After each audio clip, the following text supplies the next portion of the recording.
लोग जानते हैं that Flipkart is all set to buy back ESOPs worth $700 million as part of PhonePe's hive off. ये जो फ्लिपकार्ट है ये एक पोस्टर चाइल्ड है for all the local startups in the country and is known for its regular ESOP buyback programmes. अब आप लोग सोच रहे होंगे कि ये ESOPs होते क्या हैं। ESOP stands for Employee Stock Option Plan. ये एक एम्प्लॉय बेनिफिट प्लान होता है which is issued by the company for its employees ताकि वो उन्हें एनकरेज कर सके एम्प्लॉय की ओनरशिप इन द कंपनी। और जो शेयर्स होते हैं कंपनी के they are given to the employees at a discounted rate और कोई भी कंपनी इन ESOPs को इशू कर सकती है। सो यू कैन सी कि ये जो ESOPs है ये एक टूल है, मैकेनिज्म है to retain employees in the company और जो नया टैलेंट आता है उसे भी वो अट्रैक्ट कर सकें। क्योंकि अगर कोई इंसान नौकरी को ज्वाइन करने वाला है specially in case of startup और उसके पास दो ऑप्शन है तो वो ESOPs का प्लान ज़रूर देखेगा कि किस कंपनी का बेटर है और उसकी तरफ जाने की कोशिश करेगा। और इसीलिए फ्लिपकार्ट ये स्कीम अपनाता है, वो ये ESOP बायबैक प्लान जो है लाता है ताकि लोग जो हैं खुश रहें, एम्प्लॉयज़ जो हैं खुश रहें, उनको इसमें फ़ायदा मिले। आज के हमारे वीडियो में हम इसी ESOP के बारे में बात करने वाले हैं। ये क्या है, किसको मिलते हैं, क्या इनका टैक्सेशन है, कैसे इन पे टैक्स लगता है और कैसे एम्प्लॉयज़ इन ESOPs को यूज़ करके पैसे कमा सकते हैं। रिसेंटली फ्लिपकार्ट ने अनाउंस किया है that it will buy back employee stock options worth $700 million from employees as a part of its move to separate full ownership of payments and financial services unicorn PhonePe. और इसी के चलते वो लोगों से जो है ESOPs बायबैक करेंगे।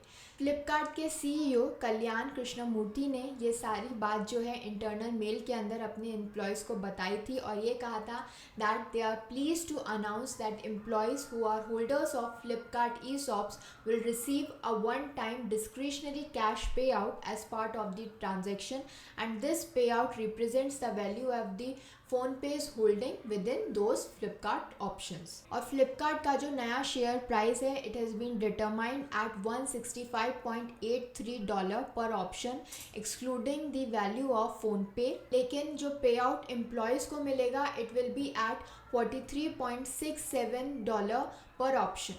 लेकिन जो पे आउट एम्प्लॉयज़ को मिलेगा इट विल बी $43.67 पर option reflecting the increase in the market valuation of PhonePe. 2021 के अंदर भी फ्लिपकार्ट ने परचेज किए थे $80 to $85 million worth of shares from employees as part of its $3.6 billion financing round. अब हम समझेंगे कि ESOPs क्या होते हैं, किन्हें अलॉट होते हैं, कैसे काम करते हैं, कैसे एम्प्लॉयज़ इसको यूज़ करके जो है कमा पाते हैं और कैसे इसके ऊपर टैक्सेशन लगाया जाता है। तो सबसे पहले हम बात करेंगे कि ESOPs होता क्या है। ESOPs जो है वो होता है एक एम्प्लॉय स्टॉक ऑप्शन प्लान जो कि मिलता है एम्प्लॉयज़ को for their benefit and it is defined under section 2 sub clause 37 of the companies act. According to section 2 sub clause 37 of the Companies Act 2013, ESOPs क्या है, ये एक ऑप्शन है जो कि किसको दिया जाता है, डायरेक्टर्स को, एम्प्लॉयज़ को और ऑफिसर्स ऑफ द कंपनी और ऑफ इट्स होल्डिंग और subsidiary company the right to purchase और बेनिफिट और subscribe for the shares of the company at a predetermined price on a future date. So you can see that ESOP is a scheme where a company proposes to increase its subscribed share capital by issuing further shares to its employees at a predetermined rate। और ये जो ESOP होता है ये beneficial होता है for the company as well as its employees. और startups के केस में employees can be rewarded because of this ESOPs after the company goes public and any employee of the company can be offered ESOP if they fit in the criteria. और company के किसी भी employ को ये ESOPs allot हो सकते हैं अगर वो उस क्राइटेरिया के अंदर फिट होते हैं। लेकिन क्राइटेरिया क्या क्या है और किधर गिवन है यही अब हम देखते हैं। According to Rule 12 Subclause 1 of Company Share Capital and Debentures Rule 2014, we can see कि ये जो ESOPs हैं वो कौन कौन से एम्प्लॉयज़ को इशू किए जा सकते हैं। सबसे पहला तो ये that employee should be a permanent employee of the company who is working in India or outside India. Secondly, a director of the company including a whole-time or part-time director but not an independent director. And thirdly, a permanent employee or director of a subsidiary company in India or outside India or holding company or an associate company. अब हम ये तो समझ गए कि किस किस को ESOPs मिल सकता है, कौन उस क्राइटेरिया के अंदर फॉल होगा, लेकिन किसको नहीं मिल सकता वो भी क्राइटेरिया हमें गिवन है। कोई भी एम्प्लॉय जो कि प्रमोटर ग्रुप को बिलोंग करता है या फिर प्रमोटर है कंपनी का, उसे नहीं मिल सकता। डायरेक्टर जो कि खुद या फिर थ्रू एनी बॉडी कॉरपोरेट और थ्रू एनी रिलेटिव्स जो कि होल्ड करता है more than 10% of the outstanding equity shares of the company either directly और इनडायरेक्टली, उसे ESOPs नहीं मिल सकते। लेकिन ये दोनों ही क्राइटेरियाज जिनके बारे में हमने अभी बात की, ये एप्लीकेबल नहीं होंगे to the startup companies for a period of 10 years from the date of its inception. अब हम समझते हैं कि ये जो ESOPs हैं ये कैसे इशू होते हैं, under which statute it is issued. इसके अंदर दो प्रोविजंस हैं जो कि बहुत ही इंपॉर्टेंट है। पहला तो है सेक्शन 62 सब clause 1 sub clause B of the companies act, और दूसरा है rule 12 of company share capital and debentures rules 2014। ये दोनों ही जो प्रोविजंस हैं ये गवर्न करते हैं इशुएंस ऑफ ESOP। इसके लिए सबसे पहले आपको एक ड्राफ्ट प्रिपेयर करना पड़ेगा which should be in accordance with the companies act. उसके बाद एक नोटिस देना पड़ेगा for the board meeting along with the draft resolution to be passed in the board meeting.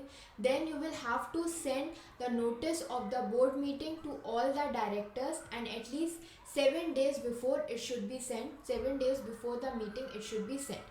उसके बाद एक रिजोल्यूशन पास किया जाएगा for the issuance of shares through ESOP। Then the price of the shares will be determined which needs to be issued pursuant to ESOP, और ये सब होगा एक जनरल मीटिंग में which will pass a special resolution for issuing ESOP। अब ये जो meeting हुई है उसमें जो भी मेजर बात हुई है उसके रिगार्ड में सारी इन्फॉर्मेशन जो है वो भेजी जाएगी to all the directors within 15 days of its conclusion and file the MGT 14 form with the registrar of companies of passing the board resolution. Then a notice of the general meeting will be sent to all the directors, auditors, shareholders and secretarial auditors of the company at least 21 days before the date of the meeting.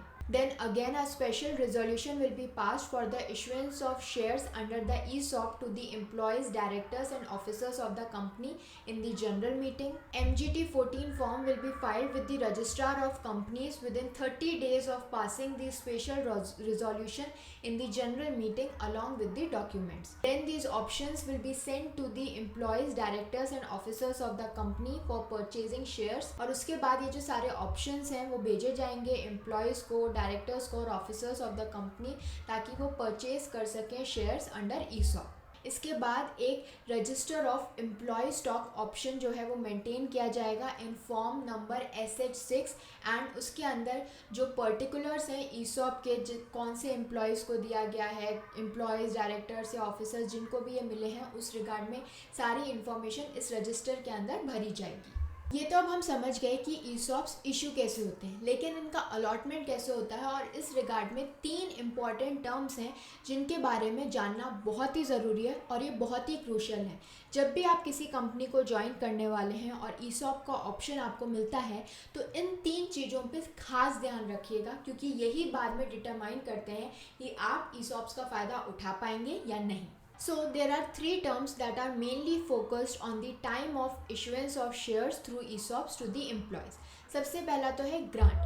Grant का मतलब होता है issue of stocks to the employees, यानी employees को ये बताना कि वो कब एलिजिबल होंगे फॉर ESOP। इसके लिए कंपनी के पास फ्रीडम होती है, वो डिटरमाइन करते हैं the exercise price while providing the option of ESOP to the employees. Second होता है vest. Vest means the right of the employees to apply for the shares granted to them. हर company का अपना एक vesting period होता है। For example जिस company में मैं काम करती हूँ वहाँ का जो वेस्टिंग पीरियड है वो 2 साल का है, यानी अगर मैंने 2 साल बाद अपनी कंपनी छोड़ी या 2 साल के बाद मैं अपने ESOPs का कुछ कर सकती हूँ, लेकिन अगर 2 साल से पहले मैंने ये कंपनी छोड़ दी या मैं अपने ESOPs का कुछ करना चाहती हूँ, बाय करना चाहती हूँ, तो मैं ये नहीं कर सकती। और ये जो वेस्टिंग पीरियड होता है ये फिक्स नहीं है, हर कंपनी अपने हिसाब से डिटरमाइन करती है कि वो वेस्टिंग पीरियड कितना होगा। थर्ड जो टर्म है वो होती है एक्सरसाइज। एक्सरसाइज पीरियड वो होता है जहाँ पे एम्प्लॉयज़ जो होते हैं वो एक्सरसाइज कर सकते हैं the option of buying the shares. ये पावर जो होती है कंपनी के पास होती है to specify the lock in period of the shares issued after the exercise of the option. So employees के पास कोई राइट नहीं होता है टू रिसीव एनी डिविडेंड और टू वोट और enjoy the advantage of a shareholder in respect of the ESOP granted to him until the shares are issued or exercise of his option. Now we will understand जब employees को ESOPs issue होते हैं तो company की क्या duty होती है, उन्हें क्या क्या डिस्क्लोजर करना होता है, और आपके लिए भी ज़रूरी है समझना कि क्या क्या इन्फॉर्मेशन आपको पता होनी चाहिए। First thing that should be disclose is the total number of stock options which is to be granted, then the identified class of employees who can participate in the ESOP, requirement of vesting period of ESOPs, maximum period within which the options can be vested, exercise price and process of exercise, lock-in period, grant of the maximum number of options for an employee, methods used by the company to value its options, conditions of lapsing of the options vested in the employees, and a statement that the company will comply with the applicable accounting standards. So जब भी आप ये ESOPs लेने वाले होते हैं तो it is necessary कि आप ये सारी इन्फॉर्मेशन के बारे में आपको पता हो। वैसे तो कंपनी की ही ड्यूटी है कि वो ये सारी इन्फॉर्मेशन आपको बताएं, लेकिन अगर वो नहीं बता रहे हैं then you should ask about these information as it is very important. अब हम ये तो समझ गए कि क्या क्या जानकारी ज़रूरी है, लेकिन इन ESOP से आप पैसा कैसे बना सकते हैं वो भी जानना ज़रूरी है। सबसे पहला स्टेप है to participate in the plan. तो ये जो कंपनी है ये ऑफ़र करती है ESOP to their employees and through that you can receive a certain number of shares in the company.